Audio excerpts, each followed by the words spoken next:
Well, when I think about connecting with people, I think about it through a lens of what I would call generous networking. And what generous networking means is it means first that you can learn something from anyone.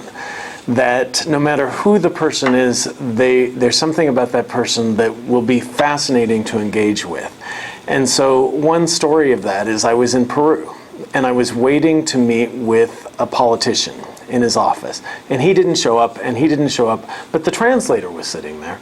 And so I started having a wonderful, wonderful conversation with the translator and learned all sorts of things about the country that I would never have learned had the meeting started on time. And it was a great opportunity for me to engage with somebody. And so when I think about engaging with somebody for the first time or somebody that I don't know that well, I think about it through the lens of what I would call asking generous questions. And a generous question is one where you give away part of yourself in the asking of the question. So instead of just asking, how did you solve that problem? You say to an executive, wow, at my company, I'm faced with a very similar problem. My issues are X, Y, and Z. How do you deal with those issues? And so I've given part of myself away. I've shared part of what's going on in my company or what's going on in my family. The same could apply if somebody's talking about their kids, say, wow, my kids are having similar issues, or my kids also, frustrate me on this, that, or the other.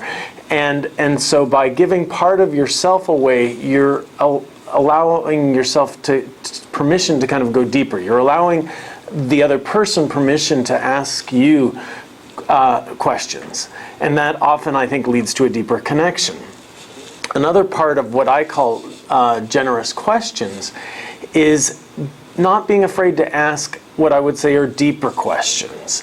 In terms of deeper questions, those are the feeling questions. So not just how did you get this done, but how did it feel as a leader to work through those sorts of issues?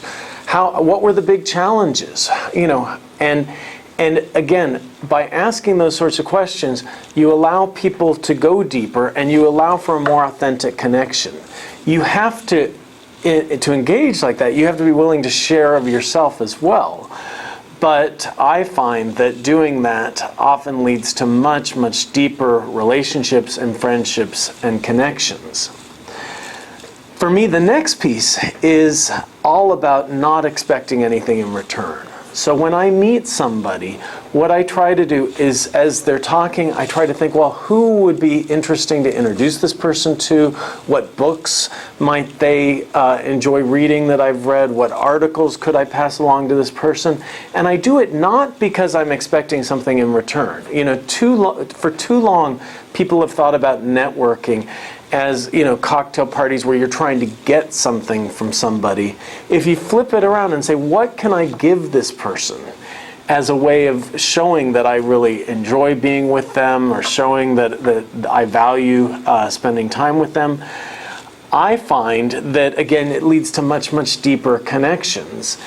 And then oftentimes wonderful things happen that you couldn't have even expected. The person calls you up and says, wow, I'd like to introduce you to this person. And so the final piece of what I call generous networking is asking interesting people to introduce me to interesting people. If I've really connected with somebody, then asking them, can I meet any of your friends who are also passionate about this topic we've talked about, they will often jump at the chance if we've had a true, genuine, authentic, deep connection. And that has enabled me to build a network around the world of really amazing people that I enjoy spending time with.